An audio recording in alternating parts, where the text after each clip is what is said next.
ભુજમાં વરસાદ દરમિયાન બનેલા અંડરબ્રિજમાં પાણી ભરાવાની સમસ્યાને કારણે શાળાએ જતા બાળકોને મુશ્કેલી પડી રહી છે। ભુજના સંજોગનગરમાં આવેલી શાળાના અગ્રણીઓએ ચંચળ ન્યૂઝ સાથે વાત કરતા જણાવ્યું હતું કે શાળામાં આવવા માટે અંડરબ્રિજમાંથી પસાર થવું પડે છે, પણ હાલે વરસાદમાં આ અંડરબ્રિજમાં પાણી ભરાઈ જાય છે। એટલું જ નહીં, પણ દર વર્ષે આ સમસ્યા ઊભી થાય છે, ત્યારે તેના ઉકેલ માટે વહીવટી તંત્ર જહેમત ઉઠાવે તેવી માંગણી અગ્રણીઓ દ્વારા કરવામાં આવેલ છે। હું વાયદના સ્કૂલ છે જે ધોરણ 12 સુધી અને લોરેન્સ ક્લાયન્ટ સંજોગનગર મધ્ય આવેલ છે એના વહીવટ કરતા છીએ અમે। મારું નામ M.A. સૈયદ એડવોકેટ। સમસ્યા અમને વર્ષોથી આ બ્રિજમાં પાણી ભરાય છે।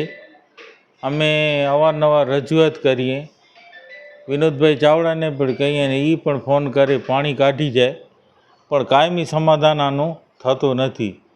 અને એના કારણે વાલીઓ જે આવે એ પ્રિન્સિપાલ છે એમનાથી લડી જાય અને રોજની મગજમારી થાય।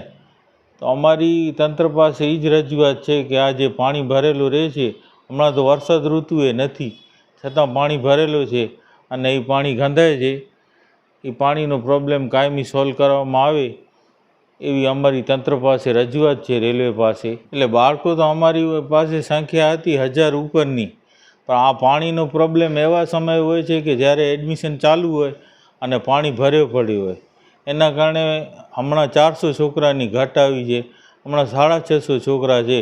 નકર હાલમાં આ પ્રશ્ન ન હોય તો અમારી પાસે 1100-1200 છોકરા હોય। તંત્ર પાસે એ આશા રાખીએ છીએ કે આનું કાયમી સમાધાન થતું નથી। ગયે ફેરે પણ અમે આમ રીતે આંદોલન કરેલું હતું અને 3-4 સર્વે કરી ગયા રેલવેવાળા, પણ કોઈ અમલવારી કોઈ કરતો નથી ને આવી મોટી સમસ્યા નથી।